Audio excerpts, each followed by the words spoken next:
Supreme কোর্টের রায় যাদের চাকরি বাতিল হয়েছে তাদের নিয়ে নেতাজি ইন্ডোর স্টেডিয়ামে একটি সভা করলেন মুখ্যমন্ত্রী, কিন্তু যাদের জন্য এই চাকরি বাতিল হয়েছে তাদের বিরুদ্ধে কোনো ব্যবস্থা নেওয়ার কথা কিন্তু মুখ্যমন্ত্রী বলেন না। ওটা বলবে না তো, ওটা বললে তো বিপদ হবে। ওটাই তো সব ভাগাভাগির ব্যাপার আছে। সব ও শুভেন্দু থেকে নিয়ে সব থেকে নিয়ে সাথে সব ভাগাভাগির ব্যাপার আছে। ওটা কখনো বলা যায়, ওটা কখনো বলবেন, বললেই তো বিপদ হয়ে যাবে। আর চাকরি তার ব্যবস্থা করবেন, ভোট হয়ে গেলে ব্যবস্থা করবে। ভোটটা মিটে গেলে তার ব্যবস্থা, ভোটের আগে যদি বলে চাকরির ব্যবস্থা করে দেয়, আমি কান কেটে ফেলে দেবো বলে দিচ্ছি। আমি ভোটের আগে ব্যবস্থা করার ক্ষমতা মুখ্যমন্ত্রী সাহেব নেই। উনি বলে দিক, কত মায়ের দুধ খেয়েছে আমি দেখতে চাই, যে ব্যবস্থা করে দেবো। ভোটের আগে তাদের ব্যবস্থা করে দিয়ে ভোটটা করতে বলুন দেখি, তাহলে জানবো মুখ্যমন্ত্রীর সাহস আছে। হ্যাঁ, সারা জীবন ভোট বিচারিতা করে এসছে, মিথ্যে কথায় ভরপুর ডুবে আছে। ভারত স্বাধীনের পর থেকে আজ অবধি পশ্চিমবাংলায় যত মুখ্যমন্ত্রী হয়েছে, এত বড় মিথ্যুক মুখ্যমন্ত্রী পশ্চিমবাংলায় একমত থাকতে যদি হয়, সেটা মমতা ব্যানার্জি চ্যালেঞ্জ করে বলে দিচ্ছি আমি। এটা আমি আজকে বলিনি, আমরা সেই 11 সাল থেকে আমরা লড়াই করে এসেছি। আজকে দিল্লি, হ্যাঁ, রাষ্ট্রপতি স্বরাষ্ট্রমন্ত্রী থেকে নিয়ে সমস্ত ঘুরে এসেছি আমরা। আমরা বাবা আজকে নতুন নয়। চাকরিজীবীদেরকে পুলিশে মারধর করলো, তারা চাকরিজীবীরা গিয়েছিল সুষ্ঠুভাবে একটা আন্দোলন করছিল, সেই আন্দোলনে পুলিশ লাঠি দিয়ে মারলো এবং লাঠি মারলো। কাজ মিটে গেছে তো, কাজ তো মিটে গেছে। তাদের দ্বারাই কাজ করে নিয়েছি, ভোট নিয়ে নিয়েছি, সব কিছু করে নিয়েছি। এবার তারা তাদের নিজের জন্য যখন চাইছে কি করবেন। পুলিশে গিয়ে লেখাপড়া শেখা নেই, যে পুলিশ মারছে, লাঠি মারছে, এই শিক্ষকদের কাছে লেখাপড়া শিখে আজ পুলিশের চাকরি পেয়েছে। আজকে এই শিক্ষকদের ঘরে আপনি লাঠির মাটি পেরেছেন, উপরন্তু তাদেরকে পায়ের লাঠি মারলেন। এটা কি মানবতা? এটা কি মানুষত্ব? হ্যাঁ, প্রশাসন বিভাগ আপনারা নিশ্চয়ই আপনারা দেখবেন, বুঝাবেন, কি বুঝলেন? তা বলে এইভাবে মারধর, কুকুরকে এইভাবে মানুষ মারেনে। যে ধরনের মারধর করেছেন, যে ধরনের শিক্ষিত মানুষের গায়ে হাত দিলেন, হ্যাঁ, এটা তো মালিকের মার হবেই, মালিকের বিচার আছে। বাংলার মানুষ দেখুক, হ্যাঁ, বাংলার পরিস্থিতি কোন জায়গায় চলে গেছে। ফুল জঙ্গল রাজ চলছে, ফুল জঙ্গল রাজ চলছে। আজকে তারা টাকা দিল, পয়সা দিল, সব দিল, টাকাও গেল, চাকরিও গেল। হ্যাঁ, আজকে তারা পথের ভিখারি, এদের কোনো উপায় নেই। এক একটা ফ্যামিলিতে চাকরিজীবী এক একজনের বাড়িতে 4 জন 5 জন করে তাদের খেতে। আজকে হিসাব করে দেখুন কত মানুষের জীবিকা নষ্ট হয়ে গেল, আজ বেকার হয়ে গেল, জীবনটাকে বরবাদ করে ছেড়ে দিলেন এই শিক্ষিত ছেলেগুলোকে। আজকে এরা কি করবে? আজকে দেখুন, এর আগে যারা বলেছে যে কারা অযোগ্য আছে তার লিস্ট দিন, রাজ্য সরকার দেয়নি। সুপ্রিম কোর্টে একই কথা বলেছেন যে কারা অযোগ্য আছে দিল না। কিছু অযোগ্যের জন্য 26,000 মতো চাকরি চলে গেল। মুখ্যমন্ত্রী এখন বলছে আমরা আপনার পাশে আছি।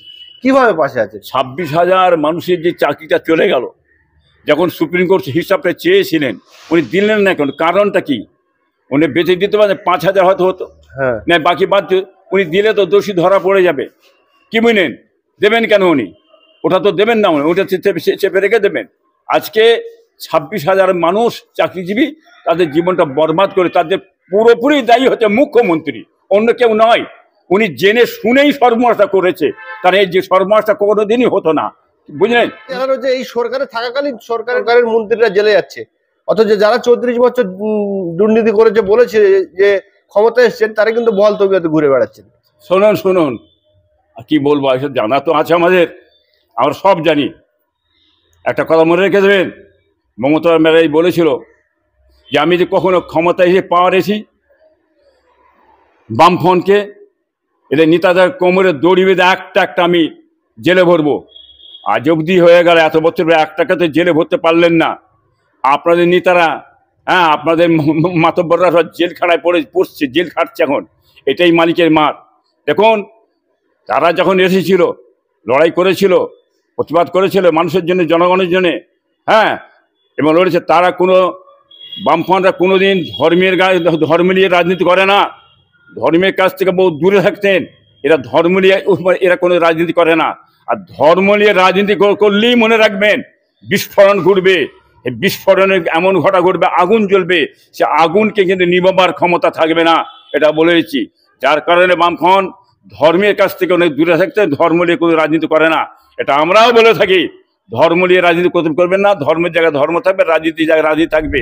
চ্যালেঞ্জ করে বলছি, এবং মনে রাখবেন জেনে শুনে কারো চাকরি খাইনি, তাই অনেক বদ হজম হওয়া সত্ত্বেও আমি সিপিএম এর একটারও চাকরি খাইনি, যারা 34 বছর অনেক অন্যায় করে গেছে। মুখ্যমন্ত্রী বলেছেন দুর্নীতি বামপন্থী বহুত হয়েছে, একটা দেখাতে পাচ্ছেন না কেন? ওনাকে দেখাতে বলুন। চামড়ার মুখ তো বলা যায় অনেক কিছু, দুর্নীতি হয়েছে। বামপন্থীদের দুর্নীতি দেখাতে পাচ্ছেন না, প্রকাশ্য দেখান না। হ্যাঁ, বামপন্থীরা সমস্ত তারা বিল পেশ করে দিয়েছে, ফাইল পেশ করে দিয়েছে, তারা কাগজপত্র সমস্ত তারা রেখে দিয়ে এসেছিলেন। হ্যাঁ, আপনার কাগজপত্র আছে কি? আপনার কাগজপত্রটা নেই, উড়ে বেরিয়ে চলে যাচ্ছে কেন? আপনি ধরুন, ধরতে পারছেন না কেন, বলতে পারছেন না কেন? আজকে এক জায়গায় তারা দাঁড়িয়ে লড়াই করে চালিয়ে যাচ্ছে তো। হ্যাঁ, এটা আমরা বুঝতে পারছি না, বুঝতে পারিনি। ঘনিষ্ঠ মহলে শুনতে পাচ্ছি যে প্রাইমারি যে রেকর্ড হয়েছে, প্রাইমারি যে নিয়োগ হয়েছে, সেই নিয়োগে প্রায় 60 থেকে 75,000 আরো চাকরি বাতিল হবে। দেখেন, বাতিল তো হবেই। হাইকোর্ট যে সত্যিকারের ঠিক মতন কি মেনেন বিচার করে, সব কটাই বাতিল হয়ে চলে যাবে, সব কটাকেই মাথায় হাত দিয়ে ভরে কানতে হবে, এটা আমি বলে দিচ্ছি। হ্যাঁ, ওই দুর্নীতি যেটা করেছে একদিন না একদিন বাঁচতে হবে, একদিন না একদিন বেরোবে, তার গুন্দ বাংলার মানুষ পাবে। হ্যাঁ, এটা আমি বলে দিচ্ছি। মুখ্যমন্ত্রী চিড়িয়াখানায় পশুর বাচ্চা হলে সেই জায়গায়ও লেখা থাকে বোর্ড যে মাননীয় অনুপ্রেরণায় এই পশুর বাচ্চা হয়েছে এবং মাননীয় অনুপ্রেরণায় এই রাস্তার বাথরুমটা তৈরি হয়েছে। তাহলে রাজ্যে কয়লা, গরু, চাকরি চুরি হয়ে গেল, এগুলো কি অমিত শাহ এবং নরেন্দ্র মোদীর অনুপ্রেরণায় হয়েছে এই দুর্নীতিগুলো? এটা তো বাংলার ব্যাপার, বাংলায় চুরি হয়ে যাচ্ছে কি করে? হ্যাঁ, বাংলাতে কয়লা চুরি, হ্যাঁ বালি চুরি, গরু চুরি, সে বাংলায় কি হয়েছে না হয়েছে বাংলার মানুষ জানে। ওই কথা বলে হ্যাঁ ঘুরিয়ে দেওয়া যাবে না, সে বাংলার মানুষ তার জবাব দিচ্ছে, দিয়ে যাবে। এই দেখলাম গত পরশুদিন আপনার কলেজ স্ট্রিট থেকে ধর্মতলা পর্যন্ত তৃণমূলের বড় বড় নেতারা সভা করলেন, প্রতিবাদ সভা। কারণ কি সিপিএম এবং বিজেপি ষড়যন্ত্র করে এই 26,000 চাকরি খেয়েছে এর বিরুদ্ধে। নিজেরা কিন্তু ঘুষ নিয়ে টাকা নিয়ে চাকরিটা সর্বনাশ করলেন। হ্যাঁ, যাদের যোগ্যতা নেই তাদেরকে দিয়ে দিলেন। আর ন্যায় কথা বললে, সত্য কথা বললে, হক কথা বললে, আর ন্যায় প্রতিবাদ করলে, মানুষের জন্য শিক্ষিত সমাজ, জ্ঞানীগুণী মানুষের জন্য যার চাকরি দিয়ে পাওয়ার উপযুক্ত তাদের বিষয়ে ন্যায় কথা বললে, আর তখন বলা হয় হ্যাঁ সিপিএম আর ওই মানে এরা এদের চাকরি খেয়ে নিয়েছে। এ কথা বলে হবে না। দেখুন, ওই কথা বলে আটকানো যাবে না। চাকরি কারা খেয়েছে না খেয়েছে সব জানে, তারা আইন অনুযায়ী গেছে, সঠিক জিনিসটা তারা ধরিয়ে দিচ্ছে বামপন্থীরা। কি মানে এটা গায়ে দিদির লাগছে, যার কারণে উনি চিল্লাচ্ছে, কোথায় কাজ খুঁজে না পেয়ে আজকে চেপিয়ে দিচ্ছে, বামপন্থীর ঘাড়ে চাপাচ্ছে। বামপন্থীর ঘাড়ে চেপিয়ে হবে না। বাংলার আপামর জাতির শিক্ষিত সমাজ, জ্ঞানীগুণী বিদ্যান মানুষ সকলে জেনে গেছে কি করেছেন দিদি। বামপন্থী আইনজীবী বিকাশ রঞ্জন ভট্টাচার্যকে কাঠগড়ায় তুলছেন এই তৃণমূলের নেতারা। তিনি ওই চাকরি যে বাতিল হয়েছে এর জন্য তিনি মামলা করেছিল হাইকোর্টে এবং সুপ্রিম কোর্টে। দেখুন, বিকাশ দা যেটা করে, তিনি অশিক্ষিত নয়। পশ্চিমবাংলার মানুষ, ভারতবর্ষের মানুষ বিকাশ দা চেনে।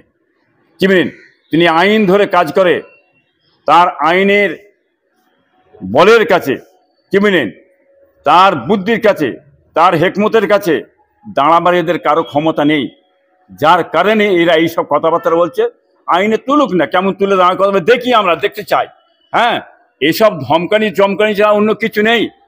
বিকাশ দাস সঠিক কাজ করে গেছে, নিয়ম মাফিক কাজ করে গেছে, মানুষের জন্য সমাজের কাজ করে গেছে। শিক্ষিত সমাজ যারা উপযুক্ত তাদের জন্য লড়ে গেছে, তাদের জন্য বলে গেছে। এই মানে চোরেদের জন্য নয়, কি মেরেলিয়া কেটালিয়া এদের জন্য নয়, কথা মানে অতএব ন্যায়ের বলে গেছে।